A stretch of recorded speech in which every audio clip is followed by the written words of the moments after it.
नमस्ते, प्रणाम। आज की वीडियो में हम लोग बात करने वाले हैं कि क्या होम लोन में इंश्योरेंस लेना कंपलसरी होता है, क्या उसके बिना होम लोन नहीं मिलेगा। तो सबसे पहले मेरे एक कमेंट आया था, उसी को देख के ये वीडियो का आइडिया है। तो सबसे पहले मैं आपको सजेस्ट कुछ करना चाहता हूँ। आपको कब होम लोन पे इंश्योरेंस लेना चाहिए? अगर वो अमाउंट बहुत ज़्यादा है तो आपको इंश्योरेंस लेना चाहिए। बट अगर आपको लगता है कि बहुत छोटा अमाउंट है जो आप इजिली मैनेज कर सकते हो, in the case let suppose दो लोग हैं, हस्बैंड वाइफ में से अगर किसी को कुछ हो जाता है तो उन केस में भी अगर आप मैनेज कर सकते हो तो ऑब्वियसली नहीं लेना चाहिए। लेकिन इसके ऊपर भी हम बात करने वाले हैं कि कब ले सकते हैं, कब लेना अलाउ नहीं है, क्या लीगल रूल है, वो भी बात करेंगे। बट पर्सनली मैं आपको क्या सजेस्ट करूंगा कि अगर आपको लगता है कि अमाउंट बहुत कम है, प्रॉब्लम होने पर आप मैनेज कर लोगे, तो ऑब्वियसली आपको नहीं लेना चाहिए। बट अगर आपको लगता है कि अमाउंट ज़्यादा है, कुछ प्रॉब्लम होती है, तो आपको जरूरत पड़ेगी, तो उस टाइम पे आपको लेना चाहिए। यही आपके डिसीजन लेने का सबसे बेस्ट क्वेश्चन मुझे लगता है। उसके बाद बात आता है कि बैंक और एनबीएफसी। सबसे पहले जो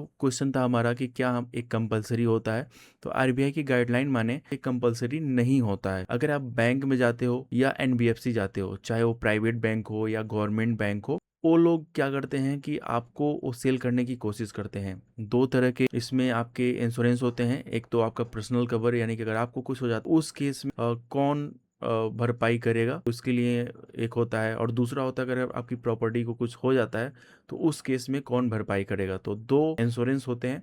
इन बैंक वाले में क्या होता है कि अगर आपका बढ़िया कनेक्शन है, बढ़िया जान पहचान है, जो कि बीओबी में मेरा बिना इंश्योरेंस के हो रहा था, तो बैंक वाले में चलो अगर आप बहुत ज़्यादा पुश करते हो तो कभी कभी ये होता है कि मतलब बहुत ज़्यादा अमाउंट नहीं है तो बैंक रेडी हो जाते हैं, क्योंकि बैंक को थोड़ा डर रहता है, तो वो चाहते हैं कि इंश्योरेंस हुआ रहे, वो सेफ फील करें। लेकिन एनबीएफसी में, एनबीएफसी मतलब कि नॉन बैंकिंग फाइनेंशियली, यानी कि ये प्राइवेट होते हैं जिनका मेन लक्ष्य ही होता है कि उनको आपको लोन देना है।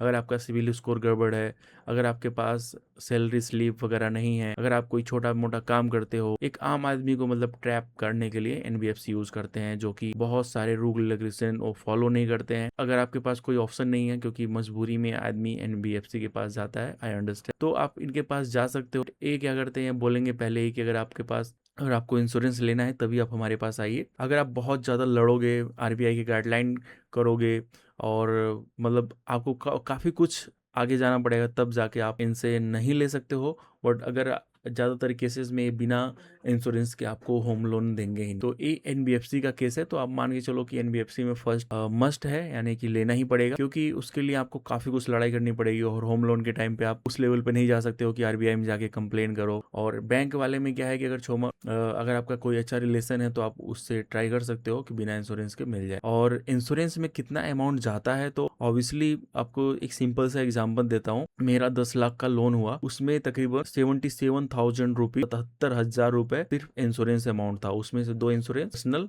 और एक था कि प्रॉपर्टी को कुछ होता है, और उसको मैंने एनबीएफसी से लिया था, जो कि मुझे दे नहीं रहे थे। तो एजेंट ने बोला कि आप ले लो, 2 महीने के बाद कैंसिल कर देना। मैंने 2 महीने के बाद कैंसिल करा, जो कि आईसीआई लैम्बॉर्ड से था, तो कैंसिल भी हो गया। बट इन्होंने अभी तक मेरा बैलेंस अपडेट नहीं करा है। तो ये इतने बुरे होते हैं। मैंने इसको आरबीआई पे भी ले जाने की कोशिश करी, आरबीआई में कंप्लेन करी, ऑब्वियसली कोई एक्शन नहीं लेता है जब तक कि बहुत बड़ा मुद्दा ना हो। तो इन सब चीज़ों का आप ध्यान दो। ऑप्शन मैंने बता दिए। आपके पास कोई और भी क्वेश्चन हो तो प्लीज़ कमेंट में ज़रूर बताइए।